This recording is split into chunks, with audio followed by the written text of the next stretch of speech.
Buenos días a todos. Me presento, soy Gabriel Vidal, director de Relaciones Institucionales de Criteria y uno de sus cofundadores.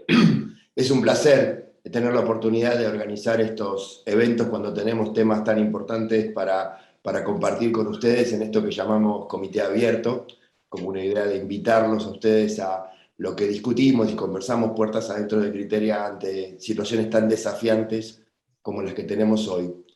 Tenemos el placer de tener un amigo de la casa, Fernando Marengo. Fernando es economista de la Universidad Nacional de Tucumán, una queridísima institución que ha dado grandes profesionales a la Argentina, como por ejemplo la persona que le da nombre al estudio, don Ricardo Arriazu, que es, para los que tenemos varios años en esto, es una persona de gran reconocimiento para todos nosotros. Así que Fernando trabaja en el estudio de Arriazu hace muchísimo tiempo, tiene más de 25 años de experiencia en análisis macroeconómico, ha visto muchas idas y vueltas de esto. He tenido la oportunidad de compartir alguna charla que da y es un placer escucharlo, así que bienvenido y muchísimas gracias por participar y de darnos un poco de luz en este momento tan complejo que tenemos por delante. Muchísimas gracias, Gabriel, Nicolás y a Criteria por la invitación. La verdad que un contexto desafiante, encima con la Fed hablando esta tarde para decir qué va a hacer con la política monetaria, pero bueno, ya hablaremos.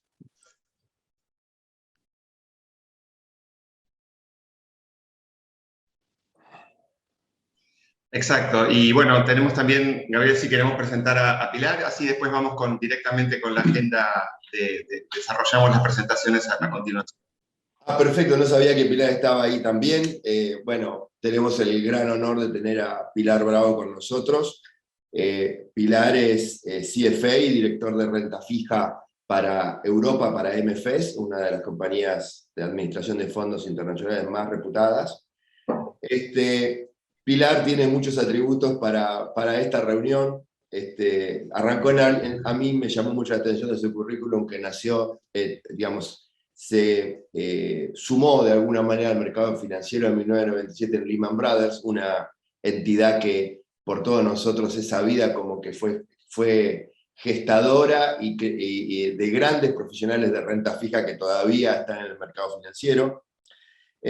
Supervisa 4 fondos comunes de inversión y tiene bajo su responsabilidad más de 9.000 millones de dólares en activos bajo su responsabilidad y la de su equipo. La verdad es que puedo seguir enumerando muchas cosas, pero uno de los grandes atributos que tiene Pilar es que es española y que habla en nuestro propio idioma y nos va a contar con suma facilidad de alguna manera qué está viendo ella. La verdad es que la hemos invitado muchas veces con nosotros y siempre ha tenido la deferencia de tener tiempo para hablar con nosotros y se lo agradezco muchísimo. Tenemos hoy una audiencia de gente conectada de Uruguay, de Argentina y de Chile, así que hemos producido una audiencia del Cono Sur de alguna manera para esta presentación. Pilar, bienvenida una vez más a una de las charlas de Criteria. Muchísimas gracias, Gabriel. Ya sabes que es un placer y que siempre podéis contar conmigo. Y desde luego son momentos súper interesantes en los mercados de renta fija globales y me encantará hablar del tema. Perfecto, muchísimas gracias. Bueno, muchas gracias, Gabriel. Hechas las presentaciones formales, vamos a recorrer rápidamente la agenda del evento. Y yo me voy a tomar 3 minutos para ponernos en contexto de este desafío que enfrentamos. Este desafío que enfrentamos tiene un sobrenombre y una figura que lo representa. El nombre es la inflación y la figura que yo encontré más representativa es el gorila de 800 libras, ¿no? Por aquella expresión americana del 800 pound gorilla. Ese enemigo que tiene el poder de destruir todo lo que tiene a su paso, y en este caso me refiero a nuestros ahorros y a nuestros portafolios de inversión, y vamos a ir después sobre eso más en detalle. Después vamos a ir, como dijimos en la introducción, contexto macro global a cargo de Fernando, y la estrategia de renta fija, vaya desafío que tiene Pilar para contarnos hoy. Después vamos a cerrar con preguntas y respuestas. Los invito a dejar las preguntas en el apartado del Zoom que tiene ese lugar que tiene Zoom que dice preguntas y respuestas o Q&A, dependiendo si lo tiene en inglés o en español, para ir recogiendo las preguntas y poder después transmitírselas a Pilar y a Fernando. Un poco lo que les contaba acerca del contexto de inflación rápidamente, y para poner los datos en contexto, venimos de un promedio de inflación de las últimas 3 décadas, de los últimos 30 años en Estados Unidos, del 2,4% anual. Y la inflación no solamente ha sido relativamente baja, y fíjense ustedes, después del último evento inflacionario alto hace 40 años atrás, allá por comienzos de la década del 70 con los embargos petroleros y fines de la década del 70, principios de los 80 con la revolución iraní, eventos que dispararon niveles de inflación en Estados Unidos que llegaron al 15% anual. Bueno, desde aquel entonces que no tenemos estos números de inflación. En marzo, el último dato disponible, el aumento interanual de precios en Estados Unidos, precios al consumidor, llegó al 8,5% anual. Fíjense ustedes lo que esto significa en términos de poder adquisitivo, ¿no? Uno a veces, cuando mira un índice anual, quizás no toma conciencia de esto, pero si miramos o tomamos la inflación acumulada en solo 12 años, redujo el poder adquisitivo de nuestros dólares en un cuarto, ¿sí? O sea, perdí un billete de $100 guardado en un cajón durante 12 años, hoy compra bienes por 75, y fíjense ustedes, sobre todo a partir de 2020, después de la pandemia, la aceleración que hemos tenido en ese deterioro. Y hasta la cara del pobre Benjamin Franklin parece preocupado por la pérdida del poder adquisitivo, ¿no? Y lo que es peor, y lo que nos ocupa en este evento es, bueno, ¿qué hace la inflación con los activos financieros más tradicionales que ocupan la gran parte o todo, en muchos casos, todo nuestro portafolio de inversión? Bueno, fíjense ustedes, si tomamos las caídas de precio del sector de bonos de tesoro americano de 7 a 10 años, ¿sí? Los bonos de tesoro americano se citan en este caso porque es el instrumento que para lo que es la renta fija en dólares, fija la base o el precio a partir del cual se le pone valor a todo el resto de los instrumentos de renta fija. Y fíjense que estamos ante la peor caída de los últimos años. Las caídas de 2005 en adelante rara vez superaban el 8%, y en este caso ya estamos en un guarismo que es el doble de lo que era una caída muy fuerte en los últimos años. Así que, como les contaba, este es el escenario súper desafiante, y con esto dejo en manos de Fernando para que nos cuente un poco más en detalle la situación macroeconómica, el contexto de inflación y crecimiento a nivel global. Bueno, muchas gracias, Nicolás. Acá estoy compartiendo pantalla. Efectivamente, digamos, un contexto desafiante de la macro global, y especialmente a horas de que la Fed anuncie qué es lo que va a seguir haciendo con su política monetaria los próximos días, los próximos meses. A ver, el título del webinar que hacemos con la renta fija, claramente qué pase con la renta fija va a depender de lo que ocurra con la tasa de interés, y esta tasa de interés depende de la tasa de inflación y las medidas que tomen los bancos centrales. Cuando uno ve qué va pasando con la inflación, lo que planteaba recién Nicolás, en el mes de marzo, interanual, Estados Unidos 8,6%, la inflación más alta en 40 años, la zona del euro 7,5%, Brasil arriba de 11%, Reino Unido arriba del 6%, con una inflación en el mes de marzo claramente acelerándose respecto a los meses anteriores, y esa aceleración es fácil de explicar por la consecuencia de la invasión de Rusia a Ucrania, la suba del precio de la energía. Estos son las subas de los índices energéticos en los índices de precio solamente del mes de marzo, entonces claramente explicado por lo que pasó con la energía. Y cuando vemos las inflaciones core, en realidad lo que se ve es que en general todas las inflaciones core, si vemos la tasa de variación interanual, por arriba de las metas de tasa de inflación de los bancos centrales, lo cual demanda la implementación de política monetaria para tratar de combatir esas tasas de inflación y llevarla a lo que son las tasas deseadas. Y creo que el dato más curioso acá no es la aceleración de la inflación en general, en particular en Estados Unidos, sino lo bajo que fue la inflación core en el mes de marzo en Estados Unidos. Después hablaremos de eso. Ya se conoce el dato de abril de la zona del euro de inflación y se vio nuevamente una fuerte desaceleración abajo del 1%, explicado por una deflación en el rubro energético, pero cuando uno ve la inflación core sigue a un ritmo por arriba de la meta de inflación. Lo que mostraba Nicolás al principio, esta es la tasa de inflación en Estados Unidos, 8,6 interanual en marzo, la más alta en 40 años, para llegar a niveles de inflación similar, son comparables con la primera o la segunda crisis del petróleo que sufrió el mundo, con el impacto en inflación en Estados Unidos, después una reducción, yo diría, secular en la tasa de inflación hasta mediados de los 90, que se sitúa en torno al 2% con cierta volatilidad y ahora la fuerte aceleración. Cuando uno trata de explicar cuál es el origen de la inflación, claramente el origen es consecuencia de los paquetes de estímulos fiscales fundamentalmente y monetarios, consecuencia de la pandemia. Estos paquetes claramente en el momento de pandemia, aislamiento e implosión económica eran necesarios, pero después como que se abusó de la utilización de los mismos. Este es el déficit fiscal de Estados Unidos, año 2017, 2018, 2019, déficit fiscales en torno a 4 puntos del producto. Ya eran déficits preocupantes porque era una economía en pleno empleo, con lo cual si a uno el déficit lo ajustaba por la etapa del ciclo en lo que estaba en la economía americana, eran déficits claramente en torno al 6%. Esto ya era preocupante. Año de pandemia, Estados Unidos termina con déficit de 15 puntos del producto, necesario para combatir las consecuencias del aislamiento y la implosión económica. Pero esto es 2021, que es absolutamente injustificado. Un déficit de 13 puntos del producto, con una fuerte aceleración en el mes de marzo, con un paquete de estímulo que dio el gobierno del presidente Biden, con una economía que ya crecía a un ritmo fuerte por arriba de su potencial y creando empleo.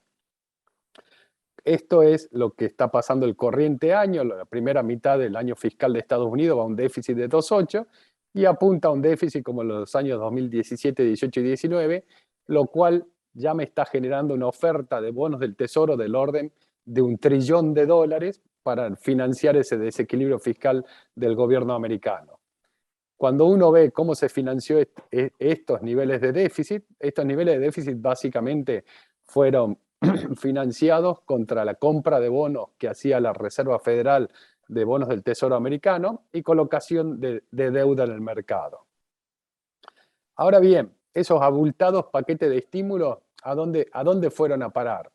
Básicamente, los paquetes de estímulo eran transferencias de ingresos que se le hacía al sector privado. Entonces, el sector privado, de que empezó la pandemia, tuvo ingresos por arriba de los niveles prepandemia, los individuos, y esto generó una tasa de ahorro extraordinaria. Si uno se fija, prepandemia, la tasa de ahorro de los individuos en términos de su ingreso equivalía al 7,5% de sus ingresos, y cuando empiezan fuertes transferencias en concepto de subsidios, en una economía con un fuerte lockdown, con lo cual la gente no podía salir a consumir, generó importantes tasas de ahorro. Ahora, estas importantes tasas de ahorro había que volcarla a activos financieros. Entonces, cuando uno ve esta importante tasa de ahorro, ¿qué es lo que generó? Bueno, esta era la curva de rendimiento de los bonos del Tesoro en diciembre del 2018, diciembre del 2019, abril del 2020, plena pandemia. Bonos del Tesoro con una tasa de rendimiento del 0,5% anual, mínimo histórico, y toda una curva cerca del 0% de tasa de interés. Claramente, una parte importante de ese ahorro se volcó a la demanda de bonos del Tesoro americano, lo cual generó una fuerte suba de precios y una fuerte baja en la tasa de interés. Ahora bien, esa baja en la tasa de interés, ¿qué genera? Bueno, que la valuación de las acciones suba al mismo tiempo que parte de los activos financieros también se destinaban a la demanda de acciones. Entonces, esta es la evolución del MSCI, un índice de acciones a nivel mundial en términos de dólares. Esta fue la caída de la pandemia, la recuperación. en agosto del 2020 el índice ya estaba en el nivel prepandemia, y a partir de ahí hasta diciembre del 2021 un continuo crecimiento con una tasa decreciente, pero cuando uno trata de explicar los fundamentos atrás del crecimiento de los índices por arriba del prepandemia, yo diría que hay básicamente dos. Uno es la elevada tasa de ahorro, que esa tasa de ahorro fue a demandar todo tipo de activos, y la segunda, la fuerte caída en la tasa de los bonos del Tesoro, lo cual lo que hizo fue bajar la tasa de descuento y aumentar el valor del equity.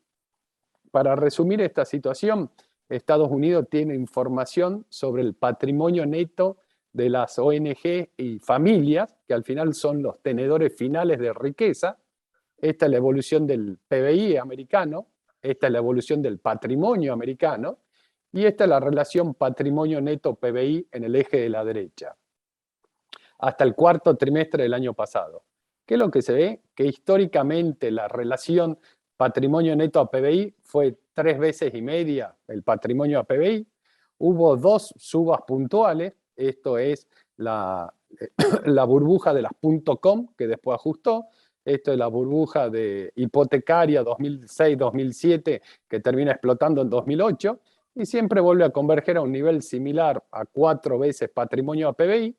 A partir de ahí empezó un crecimiento, y esta es una fuerte suba, una fuerte aceleración, como verán acá la curva verde, es producto de esa tasa de ahorro extraordinaria y los paquetes de estímulo que llevaron la relación patrimonio a PBI a 6,5 veces, récord histórico, y plantea, digamos, claramente la posibilidad de un ajuste en esa relación de patrimonio a PBI. De nuevo, estos son datos al cuarto trimestre del año pasado. Cuando uno ve qué va pasando con las variables reales, lo que vemos es que la demanda continúa tirando, digamos.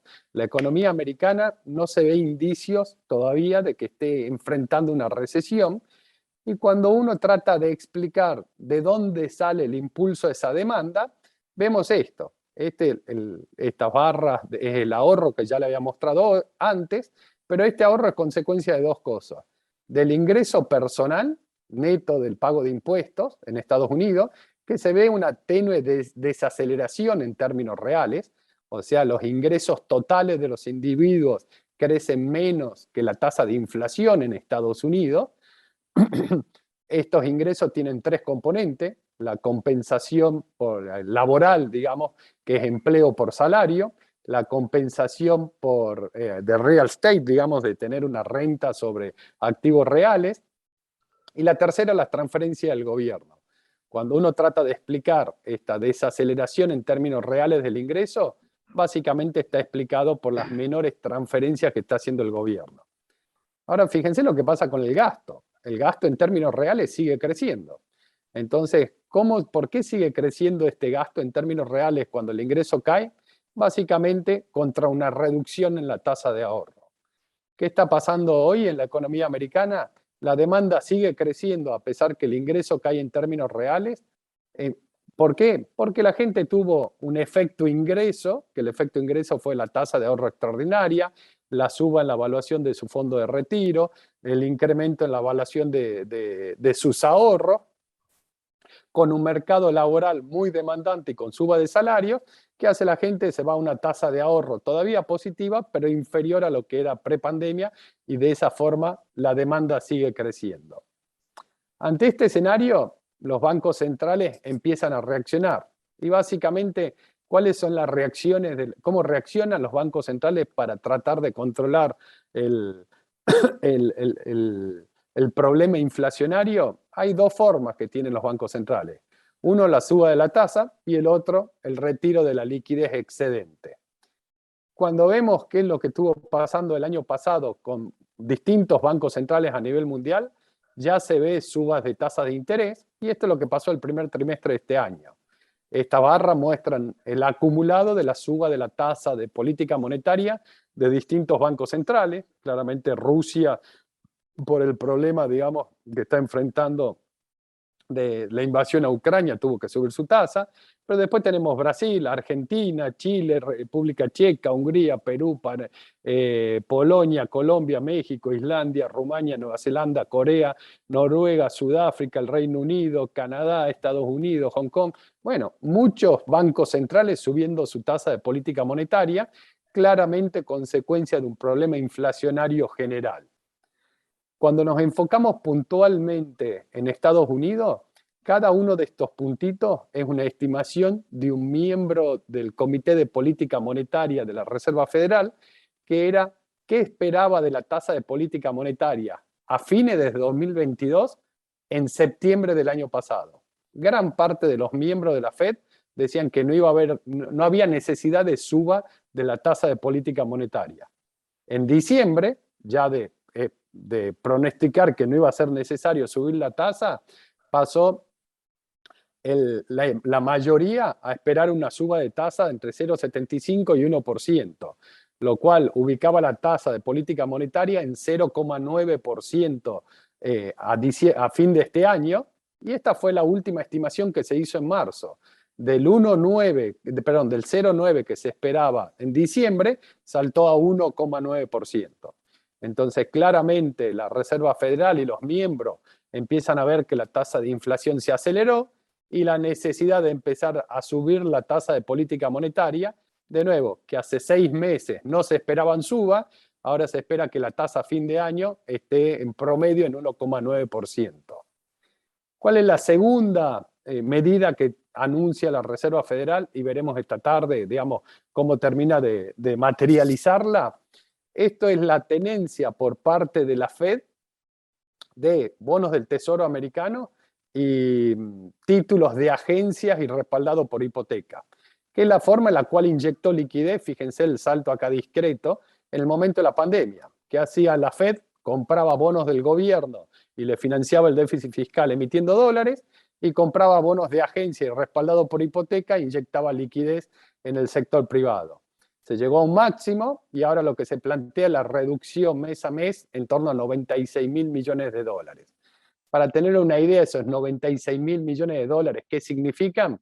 Que volver al nivel prepandemia, no creo que lo vayan a hacer, pero volver al nivel prepandemia le llevaría 54 meses a ese ritmo. O sea que es una reducción, digamos, marginal, yo diría más simbólica que el impacto cierto que vaya a tener en el mercado. Ahora bien, yo les decía, el dato de inflación en Estados Unidos, el 1,2% no llamó la atención, estaba explicado por la suba del 11% en energía. Lo más llamativo fue la inflación core, que haya sido solo 0,3%. Cuando uno quiere explicar esta baja inflación core en el mes de marzo, se explica fundamentalmente por autos y camiones usados, que cayó casi 4%, y tuvo una incidencia negativa de 0,13% en la inflación de marzo. Si uno ajusta la core por esta deflación, estamos en niveles de core de 0,45, que es el promedio de los últimos meses. No se ve una desaceleración en el ritmo de la inflación core. Ahora, ¿qué es importante marcar en Estados Unidos? Así como yo les decía, el consumo sigue tirando y ese consumo está explicado porque la gente de alguna forma se está financiando con una menor tasa de ahorro y eso genera un desafío para la Fed. El segundo desafío que tiene la Fed es que más del 40% del índice de precios depende de lo que se llama vivienda. Donde vivienda, ¿qué es? Es el alquiler de una vivienda o la renta presunta de la vivienda propia. Se hace una encuesta y se le pregunta a un propietario a cuánto alquilaría su vivienda, a cuánto estaría dispuesto a alquilar su vivienda. Entonces, si uno quiere controlar la inflación en Estados Unidos y hay un indicador que pondera 40%, claramente hay que afectarlo de alguna forma con un desafío. ¿Cuál es el desafío? Que a diferencia de la crisis 2007-2008, actualmente el incremento en el precio de la vivienda no fue apalancado, no fue contra crédito.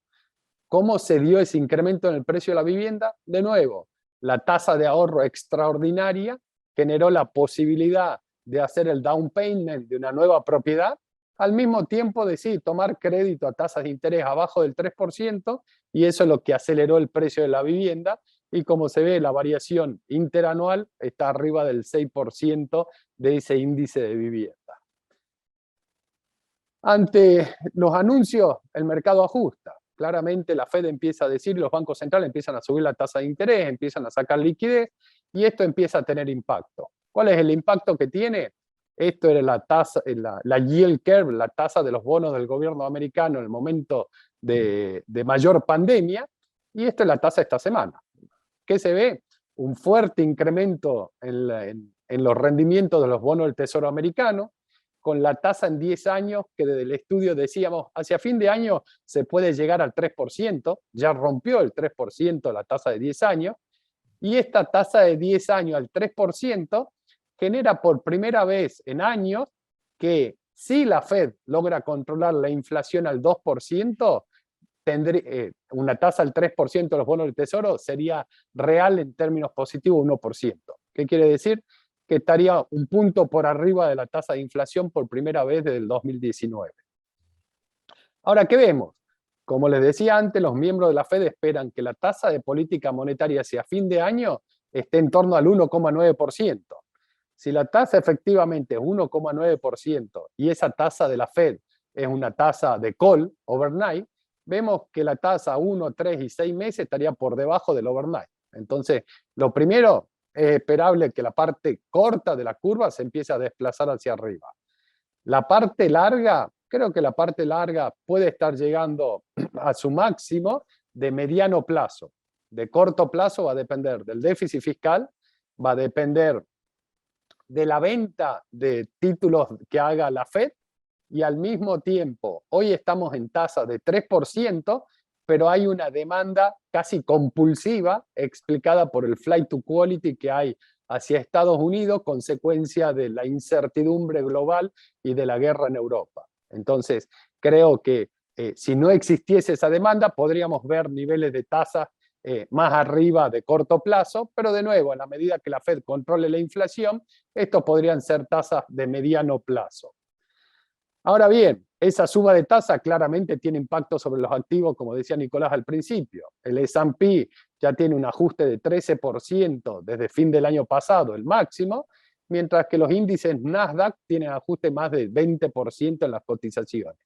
Y esto se relaciona con lo que yo les mostraba antes de ese patrimonio neto a PBI, que era 6 veces y media, estaba en un récord histórico, que estaba calculado al cuarto trimestre del año pasado, y la necesidad que se diera un ajuste, bueno, parte del ajuste ya está ocurriendo.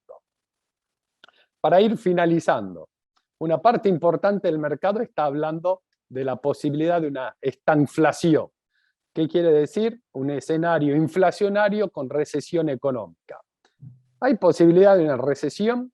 A ver, estos son los datos del Fondo Monetario. El Fondo Monetario va haciendo proyecciones de crecimiento a nivel mundial y para las distintas economías del mundo. Y para el corriente año, en octubre del año pasado esperaba 4,9 de crecimiento, en enero corrigió a 4,4, en abril a 3,6 y va desacelerando la estimación de crecimiento para este año. Estados Unidos de 5,2 a 4 a 3,7, zona del euro de 4,3, 3,9, 2,8 y China de 5,6, 4,8, 4,4. Clara desaceleración. ¿Me preocupa esa desaceleración? No, la verdad que no. ¿Por qué? Porque el mundo no puede crecer al mismo ritmo que el año pasado, porque el crecimiento del año pasado estaba explicado por la caída del 2020 consecuencia de la pandemia. El ritmo de crecimiento de todas las economías a nivel mundial del año pasado solo eran posibles porque eran rebotes de una recesión el año anterior.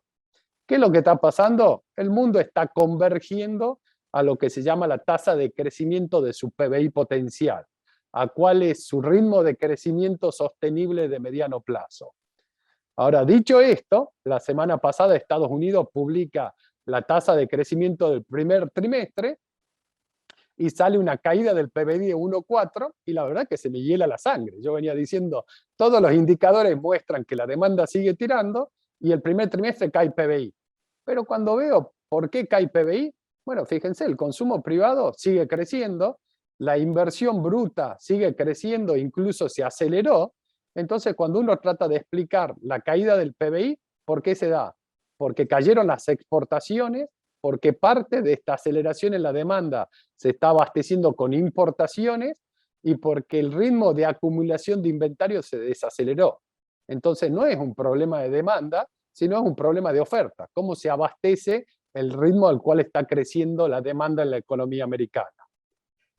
Lo que les decía antes, este es el PBI potencial, es cuál es mi capacidad productiva y esto es realmente cuánto está produciendo la economía americana.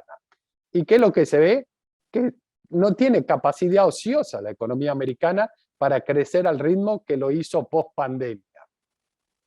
¿Por qué? Porque no tiene capacidad ociosa industrial y porque tiene una tasa de desempleo similar a la prepandemia, pero incluso cuando uno ve la cantidad de gente desempleada y la compara contra la cantidad de búsquedas laborales, eso da una tasa de desempleo neta negativa. ¿Qué quiere decir? Que la economía americana está demandando más puestos de trabajo que el total de desempleados que hay en Estados Unidos. Para finalizar, esto nos asegura que no vaya a haber una recesión. Esta es la historia de 1954 de la tasa de crecimiento del PBI americano. Y esta es la tasa de política monetaria. ¿Qué se ve? Desde el 54 hubo 13 periodos de recesión, de caída de actividad económica, y de los 13, 10 son las áreas naranjas, fueron una recesión, y 3, las amarillas, se dieron con un soft landing. Entonces, si uno ve la probabilidad de ocurrencia, bueno, parecería más probable ir a una recesión que ir a un soft landing. Pero de nuevo, hoy todavía no hay ningún indicador que haga prever eso. Si ustedes me preguntan a mí, yo creo que hoy estamos más cerca de un soft landing, a pesar de que las probabilidades me juegan en contra. ¿Por qué? Porque creo que la Fed va a empezar a tomar medidas, que esta tarde anunciará una suba de tasa entre 0,50 y 0,75, con reducción del balance, tomando medidas. Habrá que ver después las minutas de la Fed, con un dato de inflación del mes de abril que seguramente mostrará una desaceleración, y creo que se podría ir acomodando la economía a medida que ocurra esto. Conclusiones, y ya termino. La Fed comenzó seriamente la lucha contra la inflación. Creo que el año pasado priorizó el crecimiento económico post pandemia, pero hoy la inflación se volvió un tema político en Estados Unidos en un año electoral. Más allá de los discursivos, comenzó a tomar medidas, suba de tasa y reducción del balance. El mercado ya descontó parte de las medidas, los cuales considera que serán efectivas, volviendo a niveles de inflación objetivo de 2% en un plazo a 2 a 3 años. La suba de las tasas largas estarían próximas a sus niveles de equilibrio de mediano plazo. El impacto sobre el equity podría estar llegando a su fin, seguramente puede haber algo más de ajuste. Ya como vimos, el S&P ajustó cerca de 15%, el Nasdaq más de 20%. Las tasas cortas deberían subir más que las largas para alinearse con las tasas con la suba de política monetaria. Y si bien no hay indicios de que la economía está entrando en una recesión, un soft landing implica una desaceleración armónica de todas las variables macro de manera armónica, lo cual es todo un desafío. Hay una cita que no la estoy encontrando, pero creo que alguna vez lo escuché a Greenspan decir que un soft landing es como aterrizar un jumbo mirando por el espejo retrovisor. Claramente es todo un desafío. La economía mundial está empezando a aterrizar, así que recomendación, ajustarse los cinturones, ¿no?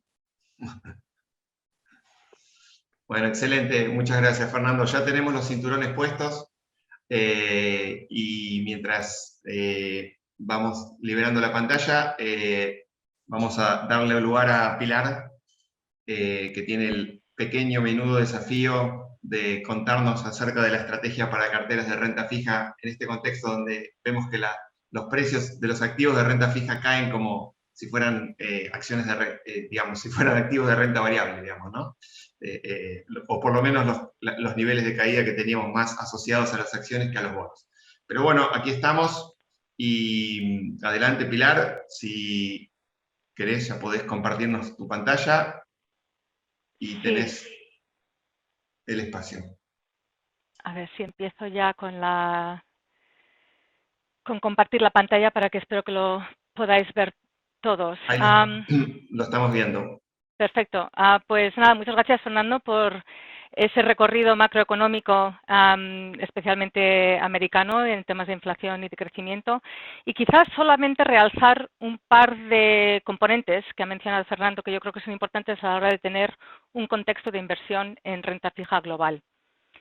Y yo creo que lo importante es, hemos hablado mucho de inflación, hemos hablado de crecimiento, pero claro, el soft landing depende mucho de la combinación de estos dos factores, ¿no? Del crecimiento y o desaceleración del crecimiento a medida que las tasas tienen que subir para hacer el catch-up con la inflación.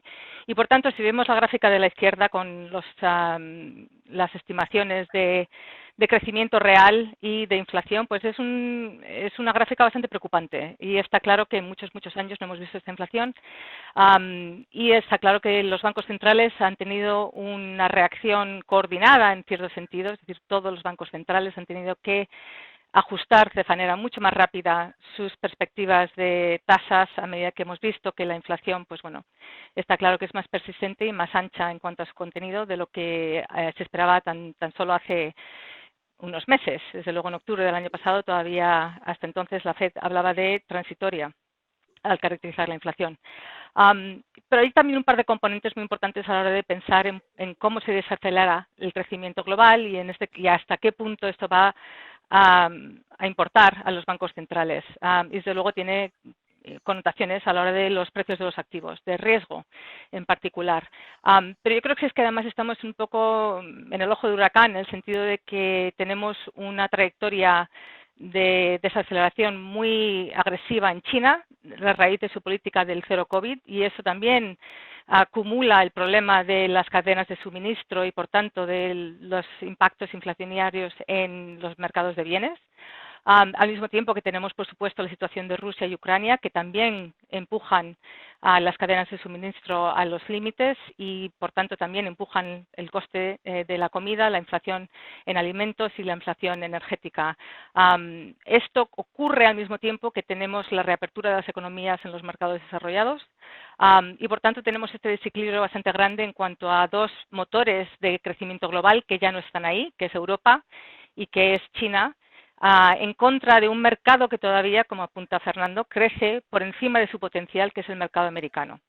Entonces yo creo que a la hora de invertir en renta fija global hay que tener mucho en consideración los movimientos de las tasas globales, pero también las realidades macroeconómicas de las distintas regiones, ya sea mercados desarrollados como mercados emergentes, y pues cuánto ha sido afectado la valoración de los activos en base a lo que está haciendo la FED. Y por tanto la FED es el banco central más importante, como sabemos, como comentaba Nicolás, el ancla de los mercados globales, pero está claro que la desaceleración global está pasando también quizás, está pasando más rápidamente que quizás los bancos centrales también apuntaban a la hora de empezar a subir las tasas. Y yo creo que quizás lo más importante es que a medida que pensamos en cómo se han movido las curvas, cómo se han movido las tasas, lo cierto es que la FED o el Banco Central Europeo, la FED, hay muchos bancos que todavía no han empezado verdaderamente a restringir esa liquidez. Entonces, bueno, pues vamos a ver quizás en el tema de inflación, un poco usar esto y no voy a comentar en cada número, simplemente, pues bueno, como siempre estos los colores creo que importan más que quizás el número en sí, pero la trayectoria en sí ha sido ancha, es decir, el problema de la inflación americana es un problema basado en la amplitud del problema inflacionario, tanto en temas de demanda como de oferta, o sea, lo que necesitamos es ver un ajuste de la demanda también, pero también un ajuste de la oferta, o sea, que se incremente la oferta, y eso lo estamos empezando a ver un poquito, pero ya digo que con China y con Rusia pues se complica un poco más la situación a la hora de ver que se incrementa la oferta, ¿no? Y tanto la oferta laboral, como apuntaba Fernanda, como la oferta en cadenas de suministro. Pero apuntar un par de comentarios aquí también. Uno es que si utilizamos el 0.29 que comentaba Fernando como inflación mensual núcleo o core, y extrapolamos ese nivel a finales de año, es decir, si se mantuviera ese nivel el resto del año, y es cierto que los efectos bases van a favorecer una desaceleración de la inflación a medida que llegamos a finales del año, aún así estaríamos en una inflación core de un 3,5%. No es un 6,5%, pero sigue siendo, desde luego, por encima de lo que la FED busca a largo plazo en lo que es una inflación core que todavía sigue apuntando a entre un 2 y 2,5%. con lo cual todavía hay que hacer más para llegar a bajar los niveles de core, pero también es cierto que probablemente veremos una desaceleración de la inflación porque los niveles de inflación energética y los niveles de inflación de bienes pues caerán.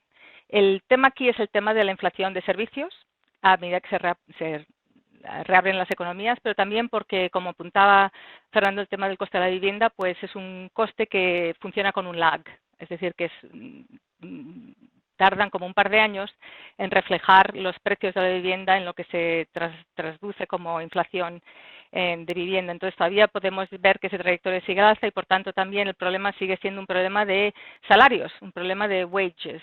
Entonces yo creo que si tenéis que mirar dos elementos a la hora de determinar un poco cómo va al final encuadrarse la inflación, tenemos que volver al mercado de la vivienda y hablaremos un poquito de ese tema.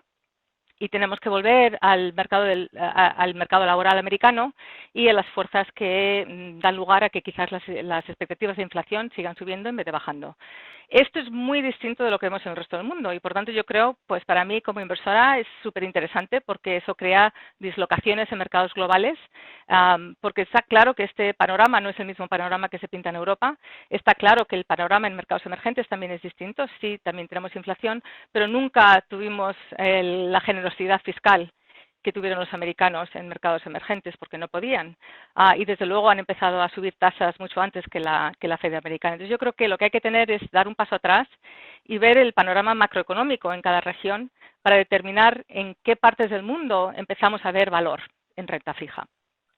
Porque en Europa, mientras tenemos la inflación muy alta, casi todo causado por un tema de energía, y también un poco de demanda laboral, desde luego la tasa de desempleo ha bajado mucho. Está claro que todavía no vemos ese riesgo en los niveles de wage pressures, o sea, en el tema salarial. En Europa sigue siendo muy baja las expectativas de inflación a la hora de las negociaciones colectivas.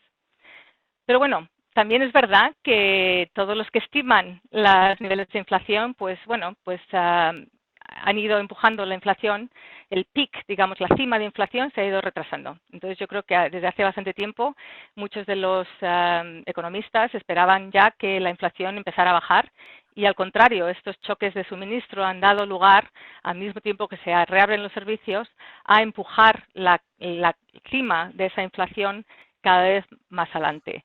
Entonces sí que vemos una desaceleración fuerte de los niveles de inflación que acaban aún así estando por encima que quizás los bancos centrales pues les gustaría ver y por tanto tienen que seguir con una retórica negativa, una retórica de subida y de alza de tasas de interés para efectivamente ver que la inflación cae. Pero también quizás apuntar a lo bueno, ¿no? Quizás, y lo bueno es que las perspectivas de que va a caer la inflación pues siguen ahí. Es decir, no vamos a entrar, yo creo, en un panorama, en un régimen nuevo como en los años 70. Yo creo que los elementos macroeconómicos no están ahí y yo creo que todavía, bueno, pues que está claro que los bancos centrales tienen el poder hasta cierto punto de forzar a que la caída de la inflación pues al final llegue. Pero ¿eso qué significa a la hora de invertir en renta fija, ¿no? Y por primera vez en muchos años vemos que ya casi no hay tasas negativas en renta fija, ¿no? Entonces, uno de los problemas grandes en los últimos tantos años, también que mencionaba Nicolás, es un poco el poder adquisitivo y especialmente con el valor del dólar también, que comentaremos.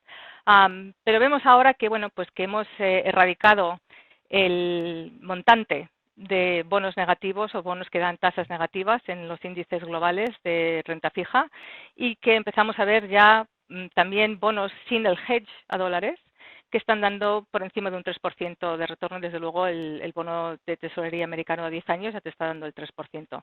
Con lo cual es un panorama muy distinto al que empezábamos. El problema de la renta fija es que es matemáticas. Entonces, esos niveles con los que inviertes al principio determinan mucho el retorno a largo plazo que vas a obtener en renta fija. Y con estos niveles de inflación, pues bueno, está claro que hemos vivido un trauma a la hora de ver los retornos de renta fija ya cristalizados. Pero de cara a futuro, yo creo que los niveles de valoración, desde luego, no son lo mismo que eran antes. Y yo creo que lo único que apuntaría en cuanto a la dificultad de acabar con un soft landing es que, bueno, empezábamos las tasas de valoración del 10 años a finales del 21 al 1,5 y por tanto pues no había mucha cabida de retornos en un mundo de inflación. Pero vamos a seguir con un poco esa historia. Otra de las cosas que era el problema de renta fija es que con las valoraciones que teníamos, y desde luego la inflación es lo peor para la renta fija, es que era muy difícil competir, por supuesto, con el TINA, ¿no? El There is no alternative. No hay que comprar otra cosa más que renta variable. Y también perdía el ancla de ofrecer diversificación quizás a portafolios balanceados, ¿no?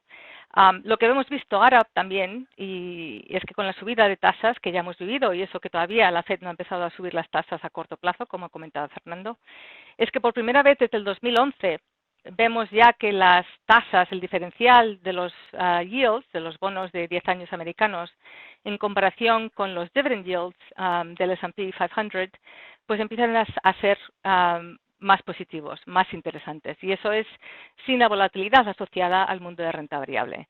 Entonces empezamos a ver lo que llamamos green shoots de interés otra vez en el mundo de renta fija por dos razones. Una, porque empieza a ofrecer un poco más de income. No diría que es un income, una renta generosa, pero desde luego empieza a ofrecer un poquito más de renta y empieza a ofrecer un poquito más de diversificación a la volatilidad que puede sufrir el mundo de renta variable. Y por tanto vemos un poquito más de interés, sin decir que todavía no vayamos a ver volatilidad en renta fija o que las tasas todavía puedan seguir subiendo a medida que la FED empuja los mercados y la liquidez a que salga del sistema. Entonces, ¿dónde están las oportunidades? Bueno, pues las oportunidades vamos a hacer un recorrido, mini recorrido en el mundo de activos de renta fija global y tocando un poquito también en el mundo, ya digo, de renta variable por asociación. Empezamos primero con bonos gubernamentales, ¿no? ¿Dónde podemos ver interés?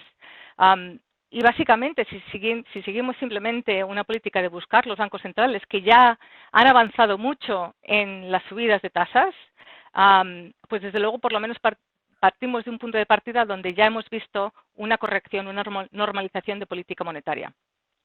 No quiere decir que todavía no tengamos un problema de inflación, pero desde luego ya ha habido un recorrido grande. Y por tanto empezamos a ver que hay países donde tanto mercados desarrollados como mercados emergentes, donde ya hemos visto esas alzas de tasas y donde los mercados por encima de esas alzas de tasas empiezan ya a incorporar incluso muchas más subidas de tasas, quitando quizás el tema del crecimiento global, que ya digo yo, pensamos que va a continuar cayendo. Con lo cual, esto ofrece oportunidades al inversor global, porque entonces puedes empezar a comparar países, a empezar a comparar curvas y empezar a hacer los análisis con los hedged yields a dólares para ver dónde puedes encontrar oportunidades de valor. Y por tanto, si miramos quizás a la diapositiva siguiente, en el tema del yield curve que también Fernando mencionaba, empezamos a ver que también en distintos países tenemos curvas distintas. Y eso ofrece también oportunidades sin tener que añadir duración necesariamente a las carteras. Empezamos a poder tomar oportunidades de qué curvas están demasiado planas o qué curvas tienen que aplanarse más todavía. Y esto ofrece oportunidades a inversores globales, especialmente cuando uno considera que los yields, las tasas hedged a dólares del mercado alemán son más altas que los bonos de tesorería americanos. Y eso es lo que a veces nos olvidamos, es que muchas veces que cuando tienes que incorporar los costes de hedging, hay muchos mercados fuera del mercado americano de tasas que ofrecen más rendimiento o más tasas más altas que el mercado americano en sí. Y esto lo vemos también en esta página que llamo yo la gráfica de los espagueti, en la gráfica de la derecha.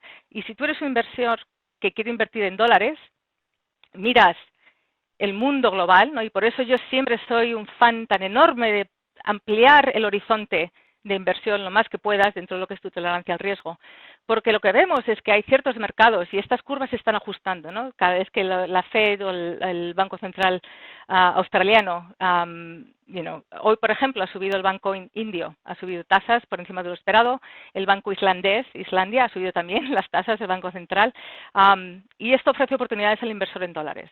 Y entonces lo interesante como gestora es encontrar esas oportunidades. Bueno, pues ¿dónde puedo encontrar el mayor rendimiento por unidad de riesgo que estoy tomando? Y desde luego ahora, si tú miras en las páginas de Bloomberg los precios de los mercados y de las subidas de tasas que se esperan, básicamente los mercados están diciendo que cualquier banco desarrollado Banco Central Desarrollado, va a subir tasas entre los 7 o 10 veces este año. Y está claro que no todos los bancos centrales van a poder subir tasas entre 7 y 10 veces al año. Y ahí está pues la oportunidad, básicamente. Y entonces quizás miramos un poco, bueno, pues en los mercados desarrollados tenemos esas oportunidades, miramos a Australia, miramos a ver qué pasa en qué parte del curva del mercado europeo, en periferia versus países como Alemania. Pero la otra gran potencial oportunidad es en mercados emergentes en moneda local. Ahí el tema es que, claro, tenemos que hablar de la divisa y el riesgo de divisa. Pero si miramos las curvas y las expectativas de inflación también en los mercados emergentes, vemos que siguen también quizás unos parámetros que hemos visto en los mercados desarrollados y, por tanto, también vemos que llegaremos a una cima de la inflación en la mayor parte de los mercados emergentes para ver luego que cae de manera bastante abrupta a medida que llegamos al año que viene. Y también hemos visto que estos bancos centrales emergentes ya han ido subiendo tasas por encima. Entonces, la oportunidad yo creo que en los mercados locales emergentes es una oportunidad en las curvas.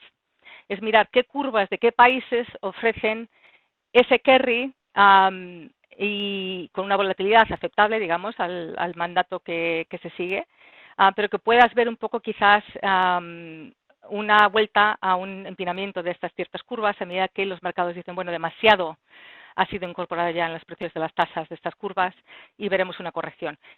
Quizás un poco temprano todavía para ver eso, porque no hemos visto la cima de inflación, pero desde luego con una perspectiva más a largo plazo, una perspectiva más paciente, empiezan ciertos mercados a ofrecer oportunidades. ¿Qué mercados, por ejemplo, parecen interesantes? Pues, por ejemplo, mercados en Latinoamérica, mercados como México, mercados como Brasil, aun a pesar de los riesgos de elecciones en Brasil, que también, bueno, vosotros viviréis más en el Cono Sur. Pero está claro que las valoraciones en ciertas partes de las curvas pues ofrecen esa oportunidad a la hora de ejecutar, quizás no necesariamente añadir mucha duración, pero oportunidades. Hay oportunidades en los mercados locales de Sudáfrica, por ejemplo, donde las tasas también son muy altas. Y no todas estas exposiciones tienes que tomar con divisa. Entonces, por ejemplo, nosotros habrá ciertas exposiciones locales, digamos, que tomamos con el hedge a dólares, y hay otras que no, que llevamos con la moneda también, porque también pensamos que ese carry con la volatilidad pues ofrece valor. Entonces, este es un área dentro del mundo soberano que empezamos a mirar con más interés. ¿Por qué? Porque parece ser un poco más interesante el mercado emergente local y de divisa que el mercado emergente hard currency, en dólares. ¿Por qué? Pues porque el mercado emergente en dólares, que por cierto también está bastante barato, tiene mucha duración. O sea, es muy largo de duración y también mucho más pues sensible, por tanto, a los movimientos de las curvas americanas y de la Fed americana.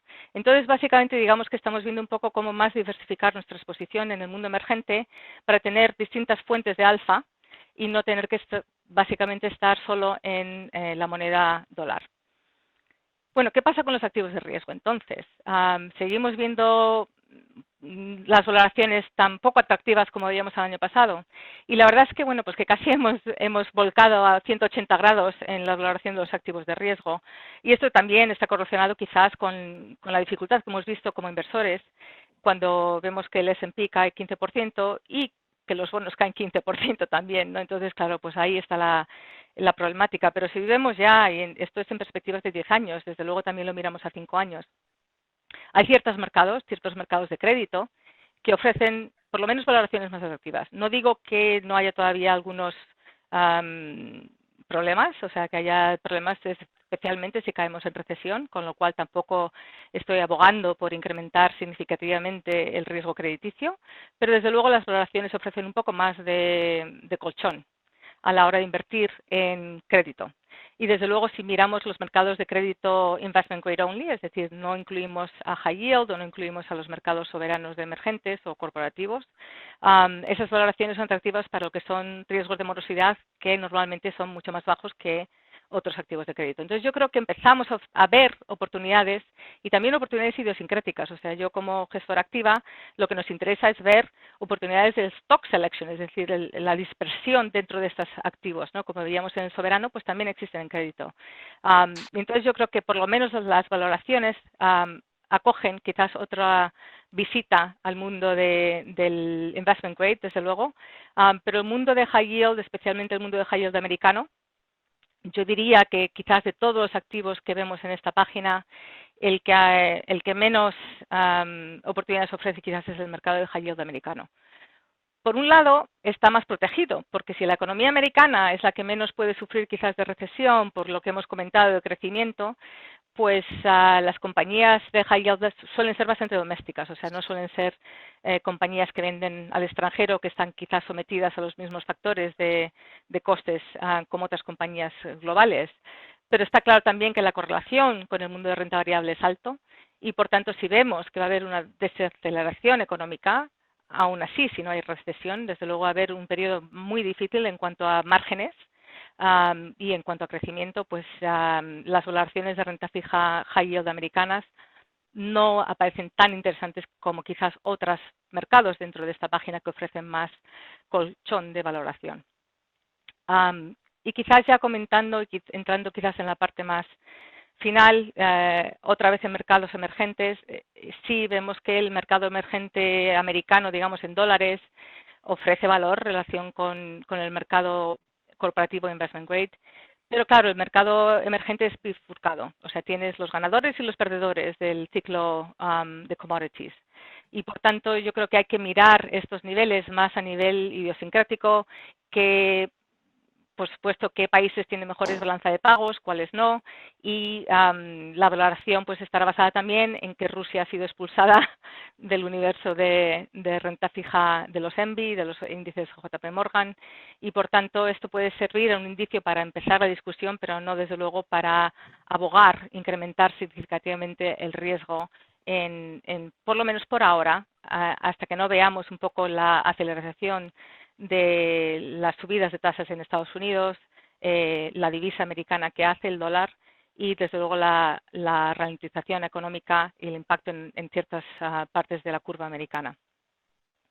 Por último, esto, bueno, pues como siempre a mí me gustan las gráficas visuales de valor y de valoración, y esto es una forma, es como un cheat sheet, es una forma pues para ver un poco dónde está de manera fácil el valor en los mercados de crédito, ¿no? Entonces he básicamente segmentado qué partes de los mercados son globales, como los COCOs o los AT1s o los híbridos, los mercados americanos, los mercados europeos y los mercados emergentes.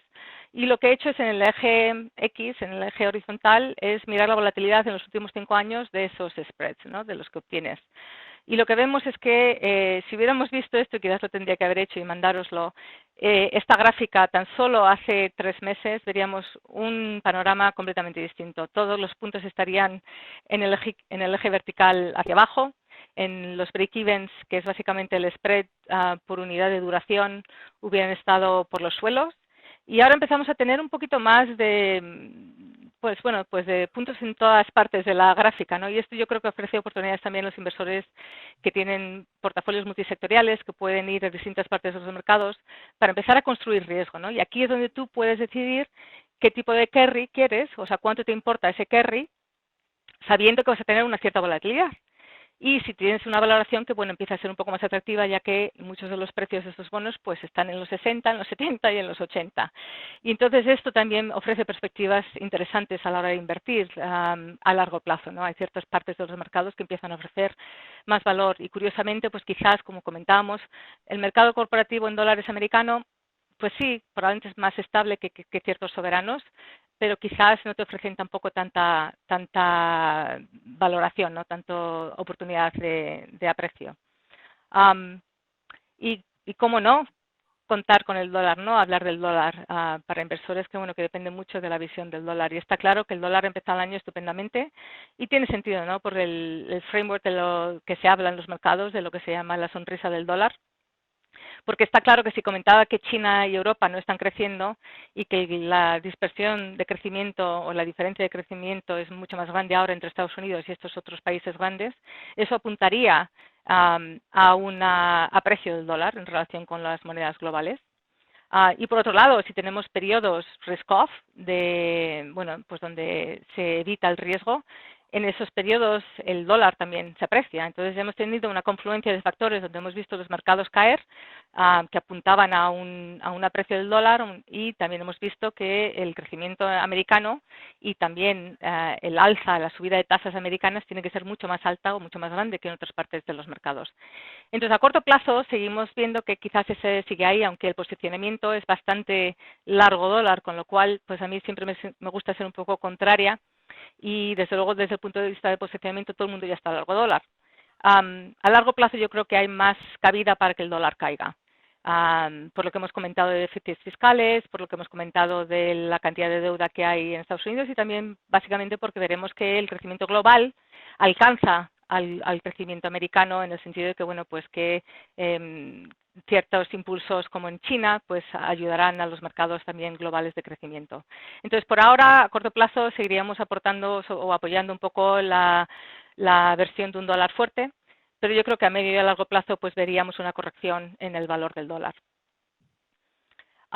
Esto sería, pues bueno, apoyaría quizás también un poco más a largo plazo pues el riesgo de divisa. Eso dentro de lo que yo, dentro de los portafolios, tampoco llevo mucho riesgo de divisa porque tiende a añadir mucha volatilidad a los mercados, a los portafolios, a las carteras de renta fija. Pero está claro que un poco de diversificación dentro de las apuestas de renta fija, de bonos y de divisas, pues ofrece ciertas oportunidades, especialmente en relación con las relaciones que hemos visto históricas en cuanto a commodities y en cuanto al dólar. Entonces, ahí es donde empezamos a buscar sin tener que añadir mucho riesgo en este área.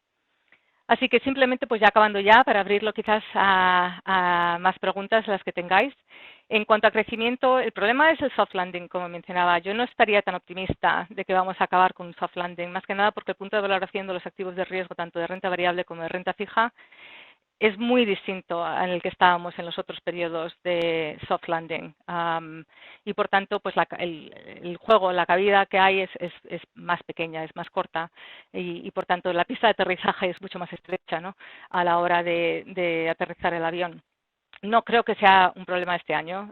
Como comentábamos, teníamos ya un crecimiento bastante sólido en Estados Unidos y a nivel global, pero desde luego yo creo que las voces se alzan más a que es muy difícil que la Fed siga siendo tan agresiva sin llevar en algún momento dado a un peligro de recesión.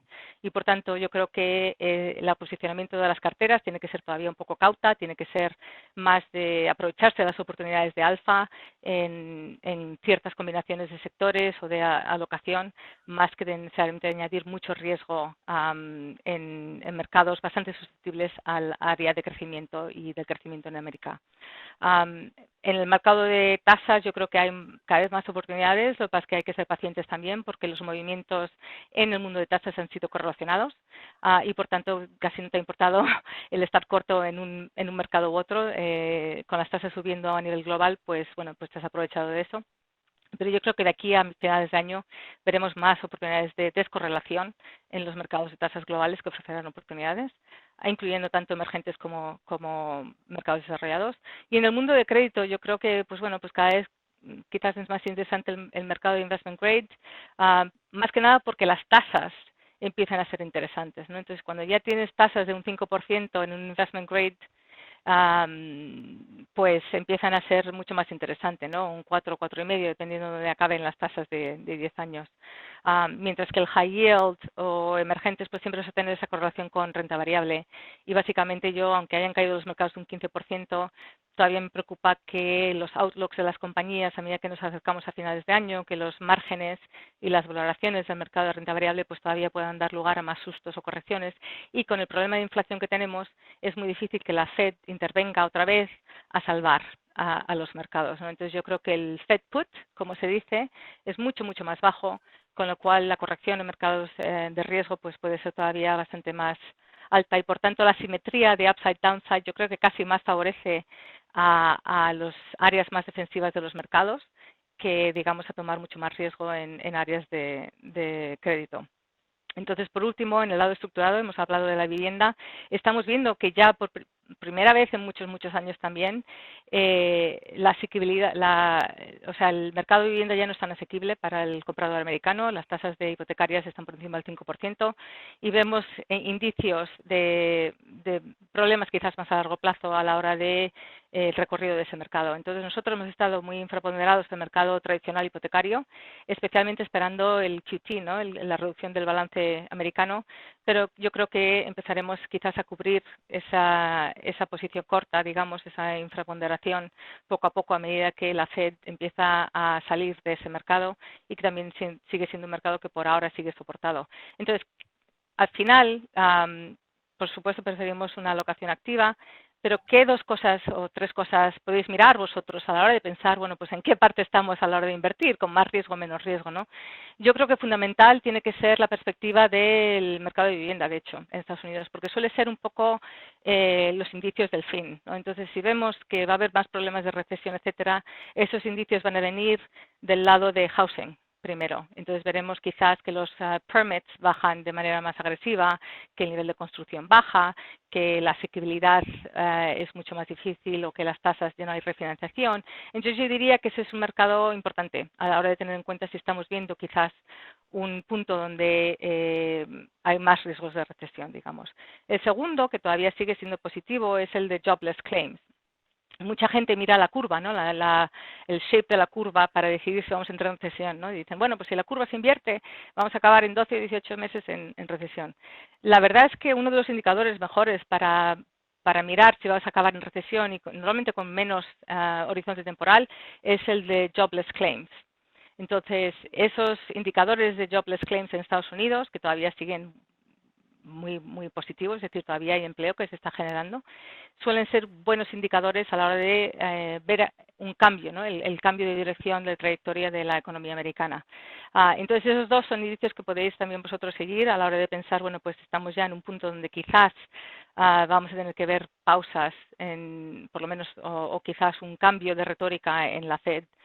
No estamos ahí, desde luego, y por ahora el riesgo es que la tasa terminal, es decir, hasta dónde tiene que empujar la Fed esa tasa para enfriar la demanda, puede seguir subiendo. O sea, comentábamos el 1.9 antes, pero yo creo que la tasa terminal que comentaba la Fed que iba a ser 2.8, pues probablemente sea mucho más alta o que sea más alta que eso. Entonces, por ahora sigue habiendo riesgo de que haya más subidas de tasas, incluso a largo plazo en la curva, pero desde luego empezamos a llegar más a esos equilibrios a largo plazo también, y por tanto la corrección es más ahora mirar un poco el lado de crédito y un poco de dónde vemos los riesgos y dónde vemos las oportunidades en ese sentido. Y con eso, bueno, ya os lo paso a vosotros para ver a ver qué preguntas hay y dónde queréis apuntar un poco en la conversación. Bueno, muchísimas gracias, Pilar, muy completo y muy enriquecedor. Como siempre, las preguntas básicamente, algunas ya fueron respondidas, apuntan básicamente al mercado de real estate en Estados Unidos, algunas, otras están vinculadas a las oportunidades en mercados emergentes, que vos también ya repasaste con énfasis en los mercados locales en este caso. Entiendo que Gabriel tiene algunas también preguntas que tomó del público y las va a querer compartir con nosotros. Sí, yo tengo la pregunta siguiente, ¿no? Tenemos un público muy disímil en términos de conocimiento y lo que quiero yo es aprovechar un poco toda la información que nos volcaron para que nos queden 3 o 4 ideas claras a la hora de cuando vemos nuestro portafolio de qué tenemos que temer. Una de las cosas que veo que lo dijo Pilar es que la pista para aterrizar este soft landing es muy angostita. Lo que vemos es que, digamos, los bancos centrales en general o los gobiernos entran con restricciones monetarias para poder aplicarle a la baja las expectativas de inflación, pero con una hoja de balance fiscal también deteriorado. Quiere decir que no tenemos puts ni del lado fiscal ni del lado monetario, y esto es algo, me parece que un poco inédito. Entonces, preguntarle un poco a Pilar cómo piensan en esto a la hora de este famoso aterrizaje de las variables con falta de instrumento por parte de varios gobiernos importantes. Sí, estoy de acuerdo. Yo creo que la problemática es una problemática no tanto la cabida o los instrumentos que se pueden usar, es un problema de inflación, o sea, es un problema donde por mucho que quieras ayudar a los mercados, a la economía, con estos niveles de inflación, cualquier banco central reputable no puede añadir más acomodación a los mercados. Incluso los gobiernos, con el coste de vida, ¿no?, que tienen, el problema de coste de vida, es muy difícil justificar impulsos fiscales cuando ya empiezan a tener impulsos, o sea, va a haber al contrario, va a haber una contracción fiscal, ¿no? Porque una vez que estos efectos fiscales desaparecen, lo que hay es una corrección de la demanda y una corrección fiscal. El problema está en el corto plazo. El problema en el corto plazo es que la desaceleración económica el año que viene puede ser muy, muy grave. Y si tenemos niveles de inflación core de un 3,5%, es muy difícil que la Fed tenga cabida de ayudar mucho a los mercados. Es por esto que yo creo que el riesgo sigue siendo en riesgos de mercados de riesgo, es decir, de que se puedan afectar por lo que puede ser una recesión. Está claro que liquidez hay que quitar del mercado, ¿no? Entonces, todavía no lo hemos visto, es que todavía la Fed no ha anunciado su paquete de balance, ¿no?, de restricción de balance. Entonces, toda esa inyección de liquidez que fue a mercados de riesgo, que apareció, como comentaba Fernando, por el tema del crowding out, eso todavía hay que sacarlo. Entonces, no hay mucha cabida. La Fed, los bancos centrales, mientras no haya un control de inflación, ya sea de oferta o de demanda, va a ser difícil que puedan ayudar. Lo único que salva la situación, que también Fernando aludió un poco al tema, es la concentración de ahorro que todavía existe en la población americana. ¿Por qué comento esto? Que también es muy distinto de otros países. Es que la deuda, por primera vez en muchos años, de hecho, está en el gobierno. O sea, no es deuda que esté en las households. Los households desde hace unos años han estado desapalancándose. Con lo cual, ese consumo, ese que por cierto es el 2/3 del Producto Interior Bruto americano, es consumo, está más protegido. Entonces, curiosamente, cuando hablamos de la sostenibilidad de la deuda, muchas veces pensamos, bueno, es que mira los niveles de deuda en Estados Unidos, pero es que la deuda ya no está en el sector, sigue estando un poco en el sector corporativo, digamos, pero no tanto tampoco, donde estás en el balance del gobierno. Entonces, yo creo que eso es lo único que diría yo, protege un poco al debacle que podría ser si el apalancamiento estuviera en las casas. Es decir, eso lo que hace es que te da más tiempo a la Fed para ver un poco si puede aterrizar el avión, porque si no yo creo que el riesgo de recesión sería muchísimo más alto.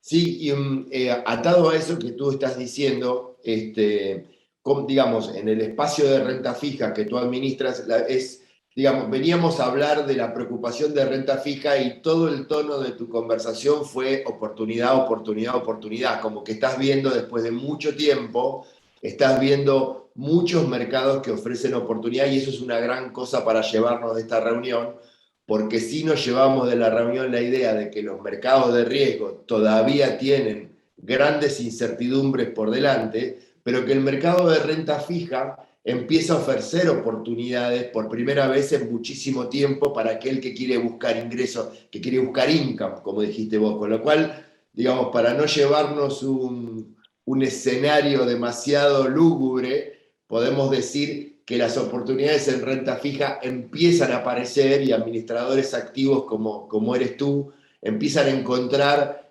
cosas divertidas para empezar a implementar en las carteras como no sucedía hace mucho tiempo, con lo cual ese es un mensaje también interesante para dejar arriba de la mesa que a la hora de reestructurar su cartera piensen la renta fija de una manera totalmente distinta de lo que están pensando a su asignación a renta variable. Esa es una lección que nos llevamos de esta reunión. Pregunta complementaria. Dado que tenemos que retirar el estímulo fiscal que hemos acumulado en demasía, que lo dijo también Fernando, cuando viene este desplazamiento en donde es esa cantidad de bonos que está hoy en manos de la Fed decide devolvérselo a los mercados. ¿Cómo impacta de alguna manera en el mercado? ¿Cómo visualizas ese impacto en el mercado de renta fija? ¿Quién es el que va a tener que absorber este impacto. Sí, bueno, curiosamente ahí hay mucho también, porque la temática ahora ya no es tanto de la subida de tasas que todo el mundo espera, sino cómo va a funcionar, cómo se va a implementar la retirada de liquidez. Y es curioso porque cada país además lo está haciendo de manera distinta. La Fed va a hacer una retirada, digamos, pasiva, es decir, no va a reinvertir y va a reinvertir hasta cierto caps, ¿no? Con lo cual va a quitar $1 trillón más o menos cada año, como comentaba Fernando, y veremos si llega hasta el 100. Entonces, lo importante es que haya liquidez en el sistema financiero, en los bancos, etcétera, a través del, o en el mercado monetario, digamos, en el money markets, para no crear un problema de liquidez que luego la Fed tenga que resolver. Entonces, ese tema, ya con ciertas de las operaciones de reverse repo, etcétera, pues se supone que en teoría no veríamos. El tema por tanto, no es como, por ejemplo, el Reino Unido, donde va a empezar a vender bonos, sino que la Fed básicamente no va a comprar. Entonces, bueno, el tema es entonces cuánto tiene que emitir la tesorería americana, ¿no? Porque entonces eso es el exceso, digamos, de demanda que tiene que estar, de papel que tiene que estar absorbido, ¿no? Está claro que mientras los hedging costs no sean más atractivos o que la volatilidad de tasas no baje, los foreign investors, es decir, Japón, va a tener un problema a la hora de comprar mucho de ese papel. Pero está claro que los fondos de pensiones, los fondos institucionales, una vez que ves tasas a largo plazo, que comentaba Fernando, que empiezan a subir por encima de lo que son las tasas neutras y empiezan a ofrecer un cierto valor, esas instituciones empezarán a desapalancar, o sea, a quitar riesgo renta variable porque no operan con un funcionamiento donde tienen que cubrir sus liabilities, ¿no? Entonces, pues quitarán riesgo y empezarán a meter riesgo. Entonces, llegará un momento donde las tasas empiezan a ser atractivas para volver a ver a ese inversor institucional participar en la parte larga de la curva. Y el inversor institucional es el inversor extranjero y el inversor americano del fondo de pensión americano que tiene obligaciones que cubrir y que la tasa a largo plazo pues ya le ofrecen ese income y esa habilidad de cubrirlo sin la volatilidad. Entonces, ¿qué necesitas ver para que ese participante, que es la Fed, que ya no va a estar, qué necesitas ver? Necesitas ver que la volatilidad de tasas baje. Es muy difícil que los inversores empiecen a poner mucho dinero en renta fija mientras la volatilidad sea tan alta, porque si la volatilidad es muy alta, necesitas una prima de riesgo que te cubra por eso, ¿no? Entonces, claro, cada vez va subiendo la prima de riesgo para cubrir la volatilidad. Entonces, cuando empiece a bajar la volatilidad de tasas, empezaremos a ver quizás un posicionamiento que se ajuste, empecemos a ver a más participantes en el mercado. Pero el segundo punto que comentabas tú, que es importante, es decir, ¿quién va a comprar? Es, bueno, pues cuánto va a emitir la Fed y qué va a emitir. Porque si emite T-bills, no tiene mucho impacto. Si te emite todo a 30, pues entonces sí que tiene más impacto. Entonces, no está claro todavía que puedes decir, bueno, la restricción de liquidez va a decir que la parte larga de la curva se te dispare, porque las perspectivas de emisiones de la tesorería americana, especialmente con el crecimiento nominal que comentaba Fernando, y la erosión de la deuda por la inflación, pues no va a tener tanta necesidad de emitir. El área donde sabemos, yo creo que van a emitir más y donde estaría más a riesgo, curiosamente, es en el lado de TIPS, en el lado de la protección de inflación.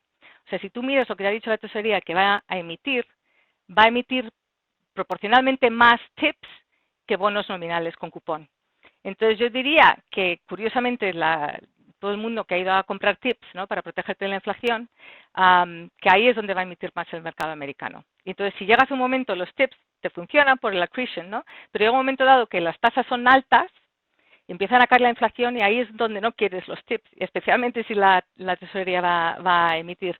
Entonces, yo creo que no está claro, yo creo que hay dos consecuencias. Uno, cuanto más liquidez quites, menos tasas necesitas, menos subidas de tasas necesitas. Es decir, estás quitando liquidez del sistema, en teoría estás contrayendo demanda, restringiendo demanda y, por tanto, en teoría, all else being equal, ceteris paribus, necesitarías menos subidas de interés. Todavía estamos lejos, pero eso es un factor. El segundo factor, a la hora de la curva y de posicionarte a la curva y comprar a largo o corto, todo va a depender más de las emisiones de la tesorería que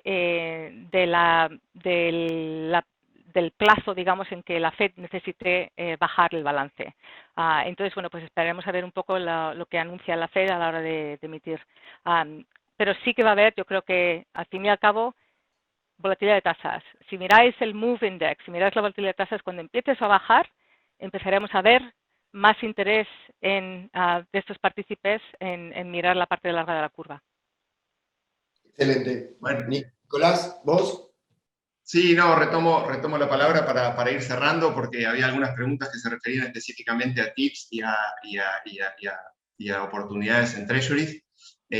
Quiero cerrar con un poco esta idea que nos fueron transmitiendo entre Fernando y Pilar, esto de tener el cinturón de seguridad ajustado, pero a la vez pudiendo capturar las oportunidades que brindan los portafolios. Y para ir cerrando, quiero compartir un poco qué es lo que hacemos nosotros desde Criteria con la estrategia de inversión para nuestros portafolios, ¿no? Esto de la teoría a la acción, cuál es la estrategia de inversión. Y para esto tomé un ejemplo de una cartera que quizás es la más, si se quiere, la más popular entre nuestros inversores, donde nosotros vamos haciendo ajustes a la asignación de activos a través de nuestro proceso de inversión que culmina en un comité que se reúne trimestralmente. Bueno, en el último comité hemos decidido aumentar aún más lo que nosotros llamamos activos protectivos a la inflación, porque en definitiva esta cartera en muchos casos se trata de clientes que ya han transcurrido la mayor parte de su vida laboral, de su máximo en términos de ingresos, y que su preocupación en adelante es, bueno, van a empezar a consumir este capital y por lo tanto lo que más necesitan es que este capital mantenga su poder adquisitivo para ellos poder mantener su nivel de vida. Bueno, en esta cartera hoy, fíjense que a diferencia de una cartera tradicional que tiene en distintas proporciones, una cartera balanceada, 100% entre acciones y bonos, este portafolio ya tiene un 42%, ¿sí? un número muy importante de esta lista de activos en diferentes proporciones que nos otorgan una sensibilidad positiva hacia la inflación, ya sea, como digo, resistiendo el embate de la inflación o incluso mostrando rentabilidades reales positivas en estos escenarios. En este caso, básicamente, como decía, son distintas estrategias, pero básicamente todas se conjugan alrededor de posiciones de bonos de tesoro americano ajustables por inflación, estos son los TIPS, oro, commodities en general, que han tenido un gran desempeño en los últimos meses, y bienes raíces. Así que esto un poco para contarles qué es lo que hacemos nosotros desde la gestión de cartera. Y con esto doy por cerrado el evento. La verdad que ha sido súper interesante, súper enriquecedor y constructivo. Claramente el desafío es grande y por eso, como decía Fernando, es súper importante tener no solo la capacidad, como decía Pilar, de detectar las oportunidades y tomarlas, sino también tener los cinturones ajustados para proteger nuestro portafolio de los riesgos que vemos por delante, que no son pocos. Así que muchas gracias Pilar, muchas gracias Fernando, muchas gracias a todos por estar hasta el final de este largo evento. Y como digo siempre, muchas gracias. Los esperamos en el próximo comité abierto. Un placer haberlos tenido con nosotros. Gracias. Muchas gracias. Gracias. Adiós. Adiós.